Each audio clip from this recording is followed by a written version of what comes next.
And I guess, Marnie, why don't we start with you? Give me your name and the spelling of your name and your title. Sure. My name is Marnie Vin, and that's spelled Marni. Last name is V as in Victor, YN, like Nancy. And I am a board member at the Jewish Federation of Grand Rapids and also co-chair of Partnership Together with Sandy. Okay, great. And Sandy, I could get your name, spelling, and your title. Sure. My name is Sandy Sims. It's Sandi, Sims, Simms. And I am a board member at the the Jewish Federation of Grand Rapids, and a co-chair of the Partnership Together program. All right, great. Again, thanks for joining us, and let's talk about your efforts in the Ukraine. Either one of you can start, whatever works for you. But I understand you collected some clothing and helped with the bigger project from the Jewish Federation, I guess, internationally or nationally, and you had some local efforts. Exactly. So maybe I'll start with explaining a little bit about the program, and then Sandy can talk about the actual donation that we brought to Israel. So Sandy and I are involved through the Jewish Federation in a program called Partnership Together. And there are communities all over the United States that are partnered with cities and regions in Israel. And our state of Michigan is partnered with the Central Galilee in Israel. It's led primarily from the Jewish Federation of Metro Detroit. That's the largest Jewish community in the state. And then Ann Arbor and Grand Rapids are also involved. And basically what the program does is it looks to strengthen relationships between Israel and the US. There's also some support that goes to help with programming, social services and programs that help build and enrich life in Israel, and really strengthening bonds and helping us to learn from one another. So that's what Partnership does in a nutshell. And there are delegation trips that go somewhat regularly to Israel, and then also Israelis who come to Michigan to continue that planning, looking at strategic ways that we can make this program have the most impact as possible. And so there was a trip scheduled in April. And we learned that with the situation in Ukraine, we learned that there were a lot of refugees who were fleeing to Israel, and that a particular community called Nof HaGalil in our Central Galilee region, it's right next to Nazareth for context, had received a large number, was absorbing a large number of refugees. So Sandy, do you want to talk about what they were doing there and what the need was? Yeah, sure. And just to what Marnie had mentioned, the Partnership Together program, before we get into the specifics of what we did, it's an international program. And it's interesting to know that the Partnership Together exists between communities all over the world and Israel. And our partnership region with Michigan happens to be the Central Galilee. So that's where we focus our attention on community building and friendship building is really the gist of this entire global organization. It started out in the early years. There was financial aid from the United States to Israel, but as it's evolved, and in the way that I believe it was designed, is that it is not so much on the financial support as it is on the community building and the friendship building, because we both sides see the incredible richness and importance of cross-cultural sharing. And not just between Jew and Jew, it's between Jews and the larger society, which is an important thing, because it's not just Jews supporting Jews, it's Jews supporting the world.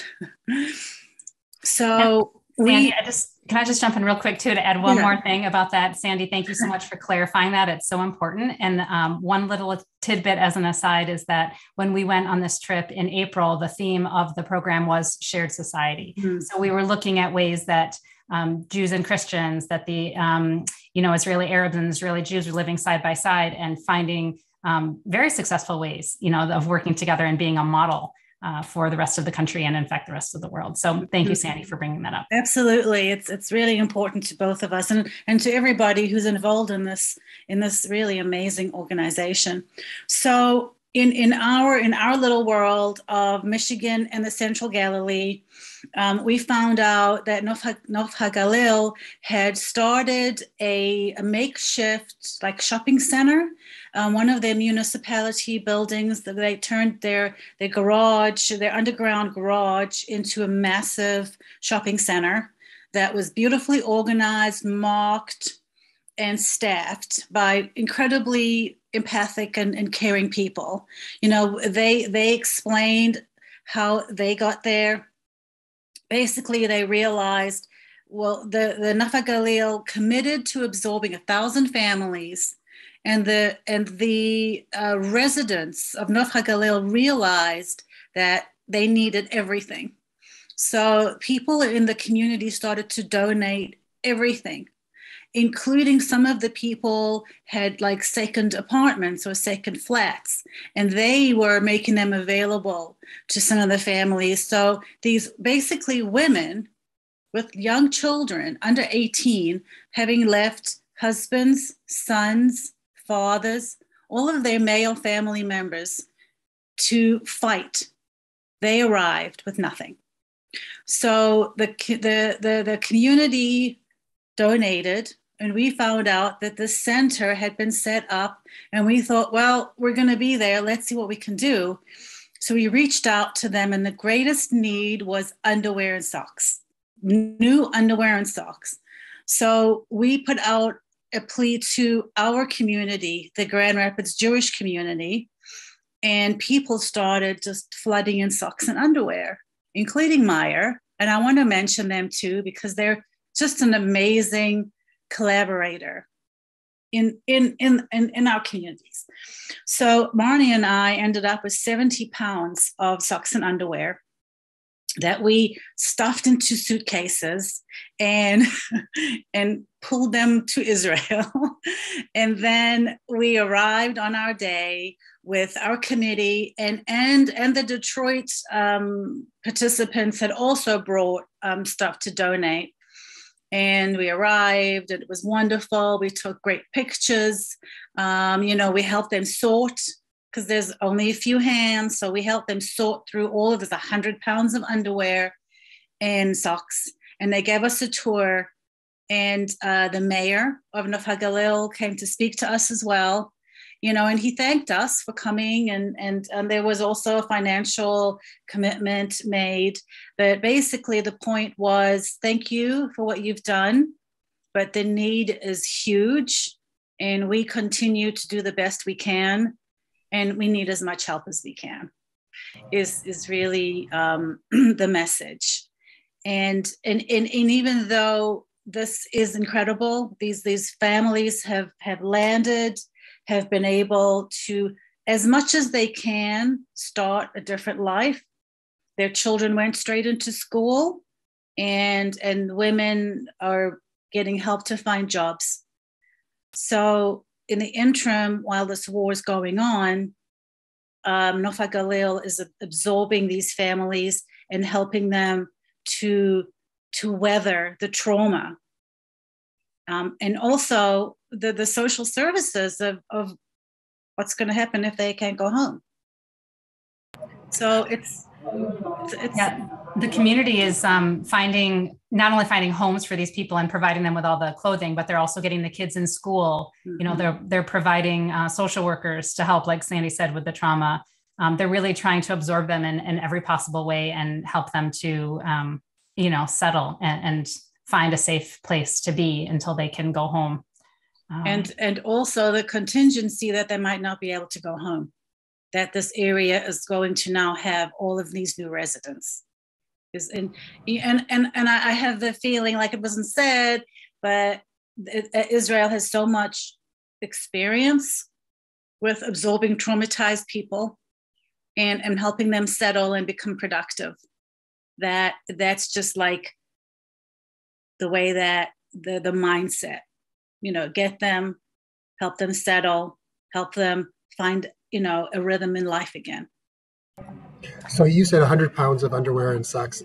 Any idea of how many pair of socks, or how many pieces of underwear that is? I mean, people can't visualize, I guess, pounds necessarily when you're talking about those things. Do you have any idea, or did you not count? It is a visual.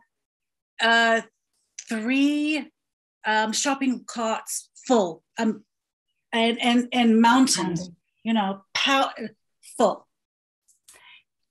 I just want to say too that we combined ours with the delegation from Detroit and from Ann Arbor, and so they also brought. And so I think the newspaper actually in Nofa Galil reported it was 300 kilograms. So I don't remember exactly how much that is in pounds, but it certainly added up. And if you can imagine these, just huge mounds in those 3 shopping carts, it really added up. So did you guys have the opportunity to interact with the refugees at all? And no. One thing that I thought was so beautiful about this entire shopping center that they set up is that their priority was making sure that they kept people's respect, that they provided a respectful place, that they didn't want them to, think, oh, you have nothing here, let me help you. It wasn't, as much a charity as it was, I don't know, Sandy, if there's a better way to explain. It's what we found was that it was an act of kindness. And it wasn't just, and the people that involved were the city people. It wasn't just, an organized Jewish organization. And it was extremely important for them that these women arrived and for them to retain their dignity, that they were given the space, they were given as much time as they wanted. There was no questions asked. Take what you need for your family, and no questions. And I really want to share this story because it just kind of encapsulates the feeling. And I think that I sent a picture. There's a picture of a woman, a middle-aged woman, who's holding a dress, like a party dress, a gown. And she was speaking broken English. And she was explaining to me that she brings these women who come one at a time. They come, they have the whole place to themselves. And she brings them to show them these beautiful dresses, to remind them that even though their lives are chaos now, that there will come a time that they will be able to celebrate with their husbands and brothers and fathers and wear beautiful dresses. And basically, just hang on. It's going to get better. It was her way of helping them to retain hope. And to witness it, to see it, you can't help but be affected by it, by the humanity of it. She didn't have to do that. But That's it was beautiful. really important for her to comfort women, to say it's going to get better. So what happens now? Are you guys going to keep doing things for refugees, or what is the next step, I guess? Well, I had 2 comments, and one of them was kind of a next step and also a charge to the community. The need is great. It continues to be great. Our Jewish Federation locally, as well as statewide and internationally, as part of the Jewish Federation of North America, we are continuing to raise money that is being sent to help the Ukrainians. And if people are interested, jewishgrandrapids.org. There's a link directly there on the first page when you see on how to support and help the Ukrainians. The refugees. So I would, just sort of, if you're interested in including that in the reporting, that's, certainly the need is great.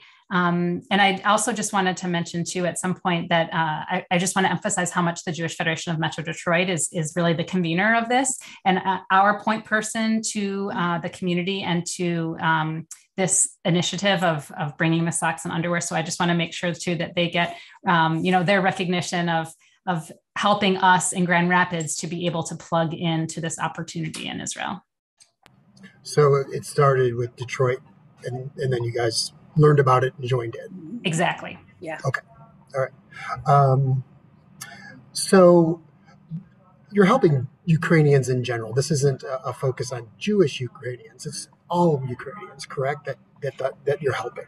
The fundraising that is going on through the website is going to all Ukrainian refugees, certainly. The effort of bringing the socks and underwear to those 1,000 families that were brought to that community called Nof HaGalil, I believe they are Jewish. And they, I think, also came to Israel with the possibility in mind that they might stay. Like Sandy said, they might decide to move there.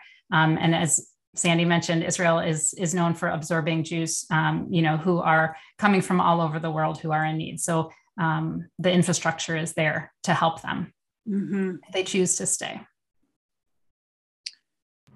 All right. Anything else you guys want to share? It sounds like it was an amazing experience, and you certainly want to get the word out about what you're doing, and hopefully people will join in. Thank you. That would be great. I think that it's important, and I'm not sure how to kind of come across without, just that it's important for us to communicate that this effort is not just for Jews supporting Jews. I think that somehow that people, I don't know, I don't want to even go there, but I think it's important for the integrity of what the organization is doing is that it's a humanitarian outreach. Absolutely. That's why I was asking that clarification. Sure. Just so everyone knows. Question. Yeah. Okay. Well, my hope is we're going to run a story today at 5, and we'll post this entire interview, if you're okay with it, on our YouTube channel. Because obviously we're going to do like 50 seconds on TV. We can't get all of what you said, but there's a lot of great things you said, and putting it on YouTube, people can watch it whenever they want. Oh, that's amazing. Thank you. Yes. All right. Well, thank you. And let us know if anything, comes up along the way that you want us to get the word out about. We appreciate the interest, and we appreciate you helping spread the word. Yes, we do, because there will be. All right. Thank you. Have a good day. Thank you, Thanks, Chris. you too. Take care. Bye-bye.